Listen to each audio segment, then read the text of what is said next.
Et à 18h40 sur France 3 Pays de la Loire, ça se passe ici. On va parler des Ligériens de Paris. Figurez-vous qu'on va faire un bond dans le temps. 1750, les premiers Auvergnats arrivent à Paris.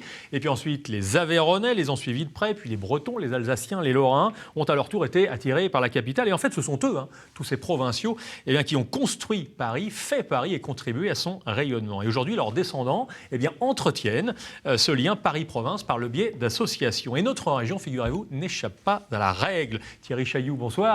Bonsoir Emmanuel Vous êtes Faure. coprésident d'une association qui s'appelle les Vendéens de Paris. On va en parler dans un instant. Puis on va se retrouver en duplex, puisque là on est à Nantes, sur le plateau, avec quelqu'un qui est à Paris, Jérémy Combe. Bonsoir Jérémy.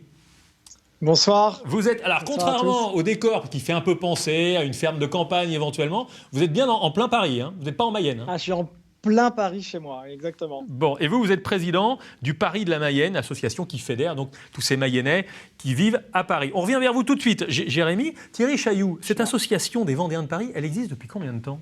Alors c'est une association qui a été créée en 1893 et donc qui est entre sa 120e et sa 130e année. On fêtera les 130 ans en 2013. Ça veut dire que quand j'évoquais la construction de tous ces provinciaux qui ont construit certains monuments de Paris ou éventuellement le métro, il y a des Vendéens dans le lot.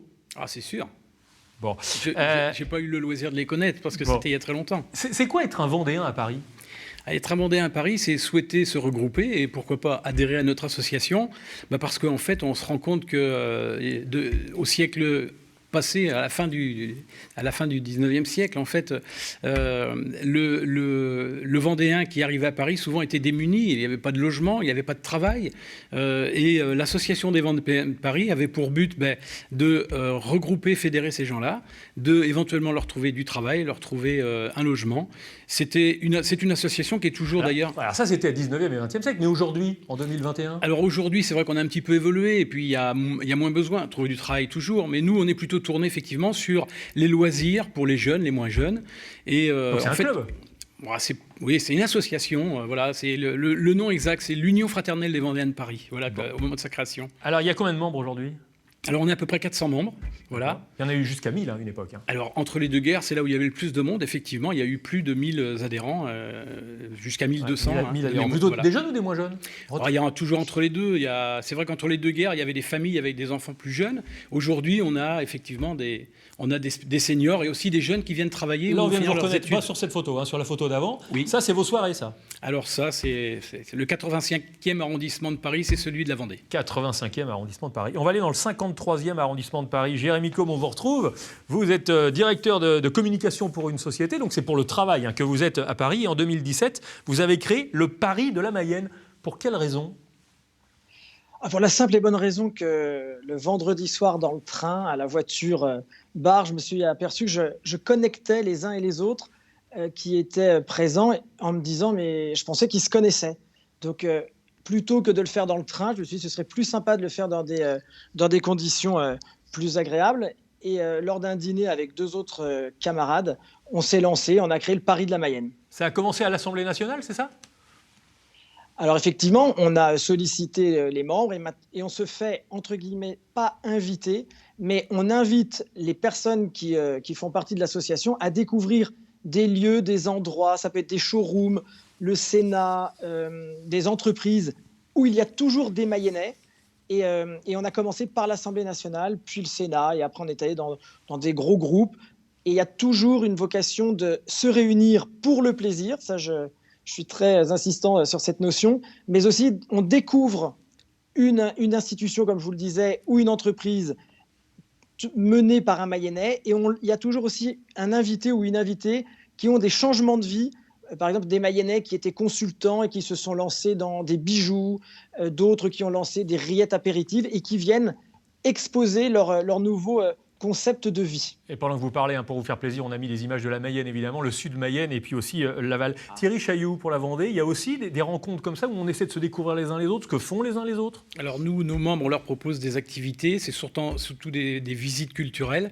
Et alors des visites culturelles de Paris ? Alors des visites culturelles de Paris, des lieux et des monuments prestigieux. Bon, comme vous le soulignez, on est à l'Arc de Triomphe tous les 24 novembre pour commémorer le ravivage de la flamme et le décès de Georges Clémenceau. Oui, c'est Clémenceau, le soldat inconnu par définition. l'association, c'est pas de Effectivement, lui dire. les lieux qui ont été cités par Jérémy, l'Assemblée nationale, Matignon, le Sénat, l'Institut de France, le Château de Versailles, c'est des lieux auxquels on a l'habitude d'emmener nos adhérents. Bon. Quelle image ont de vous les Parisiens? Ils vous le disent ou pas? On reconnaît un Vendéen dans Paris? Un Vendéen dans le Paris, vous allez le reconnaître parce que souvent, il a sous le bras pas une baguette, mais il a un pochon de Mogette, une brioche vendéenne. Vous êtes dans la caricature la plus totale. Non, pas tant que ça. En fait, les Vendéens sont venus à Paris parce qu'en fait, et à Paris, ils ont conservé leur habitude alimentaire.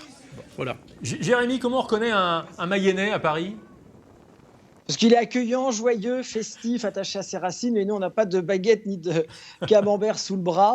En revanche, on se reçoit beaucoup les uns et les autres, tant à Paris pendant la semaine que le week-end à la campagne, parce que les Mayennais sont quand même très attachés à leur région. Mais alors, Jérémy, les Mayennais du Sud ou les Mayennais du Nord? Parce que Sud-Mayenne, Nord-Mayenne, la Mayenne, c'est pas un gros département. Il y a un peu moins de 300 000 habitants. Et vous trouvez quand même le moyen de vous diviser? Alors justement, avec le Paris de la Mayenne, on se réunit à Paris. Mais c'est vrai que la Mayenne est un département assez borné, entre guillemets. On regarde Château-Gontier pendant que vous parlez pour vous faire plaisir. Ah, merci, c'est adorable. Quand je dis borné, c'est mettre des bornes. C'est que le Sud-Mayenne, dont je suis originaire, donc à Château-Gontier, on est plus attiré vers Angers, l'Anjou. Laval, ce sont plus des Rennais. Et ceux de Mayenne sont plus attirés vers le Mans. Mais c'est juste une construction géographique. Et avec le Paris de la Mayenne, nous sommes très heureux parce que les 2 dernières réunions que nous avons pu organiser avant cette période singulière, nous avions justement beaucoup de participants du nord de la Mayenne. Donc, ce qui était pas mal puisque les 3 fondateurs, j'ai Maxime et Olivier qui ont fondé ce Paris de la Mayenne avec moi, sont aussi du sud Mayenne. Donc forcément, au départ, ça a généré beaucoup de sud Mayennais. Bon, Thierry Chailloux, pour les Vendéens de Paris, l'image des Auvergnats que j'évoquais en préambule, qui s'entraident, on accueille le neveu du petit cousin de la belle-sœur qui vient à Paris, il est en stage, il n'a pas de logement, etc. Ça, c'est toujours d'actualité? Il y a une entraide, il y a un côté fraternel? Vous parlez des Vendéens de Paris, bien sûr. Oui. Oui, non, mais c'est à peu près la même chose, si ce n'est que les Auvergnats que vous avez cités, c'était surtout dans le domaine du commerce. Nous, c'est pas vraiment uniquement dans ce domaine-là, mais il y a toujours une solidarité. Et puis, on continue à accueillir les membres. Nous, le but, c'est de faire perdurer l'esprit, l'état d'esprit, la mentalité, l'attachement, l'amour viscéral à la Vendée.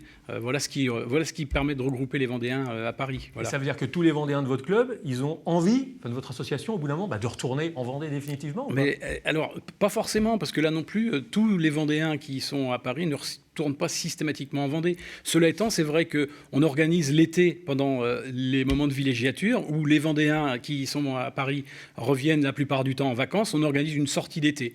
Voilà. Et on a un projet là, pour l'été prochain, c'est Vouvant, où on a soutenu sous forme de dons, on a soutenu la construction d'un orgue dans l'église de Vouvant, notre ami Yves Rousseau à Vouvant, qui est dans la municipalité. Et voilà, ça c'était un projet. On parlait de Clémenceau, là on a montré Napoléon, bien sûr, c'est la place Napoléon.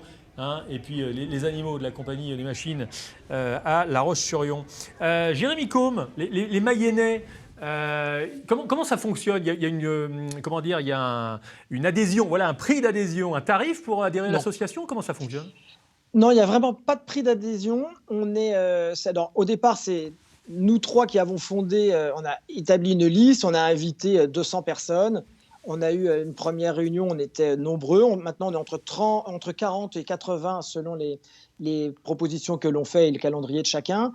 Chacun peut coopter une personne et on paie à la participation à la soirée. Parce que suivant les soirées, où on est invité par les personnes qui nous accueillent, ou alors on doit nous financer. Donc il n'y a pas du tout de but lucratif dans cette association. C'est vraiment le plaisir de se retrouver, de parler de notre Mayenne et surtout de se donner des coups de pouce et de s'entraider entre Mayennais. C'est un petit peu concrètement, ça veut dire qu'on peut aider un Mayennais, quand on est Mayennais, à trouver un logement, à trouver un travail. On est dans le concret comme ça, ou ça reste un petit peu loisir, tourisme?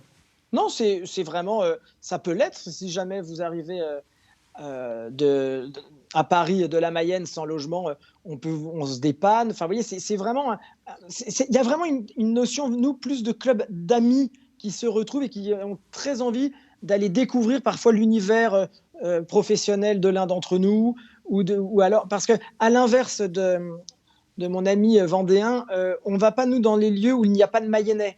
C'est pour ça que où on est reçu dans une entreprise tenue par un Mayennais, où on va à l'Assemblée nationale reçu par il faut qu'il y ait Mayennais tous les jours dans toutes les phrases et sur tous les tons. Exactement. Une question pour vous deux. Thierry Chailloux, parce que là on entend, vous voyez, Jérémy dit mon ami vendéen, etc. Donc ça y est, vous êtes amis, on va partir de ce fait-là. Oui, pourquoi ne pas dissoudre vos deux associations et faire l'association des Ligériens en rajoutant ceux du Maine-et-Loire, de la Sarthe et de Loire-Atlantique à Paris? Ce sera encore plus fort, plus puissant, ça, non?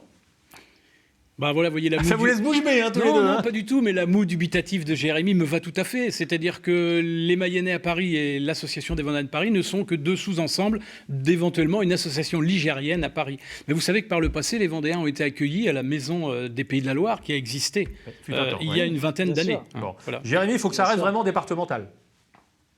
Oui, parce que sinon, vous savez, par exemple, moi j'habite donc Château-Gontier, à 10 km, on est dans le 49, et j'ai des super copains qui me disent je vais venir dans ton association. Ben non, parce que tu es 49.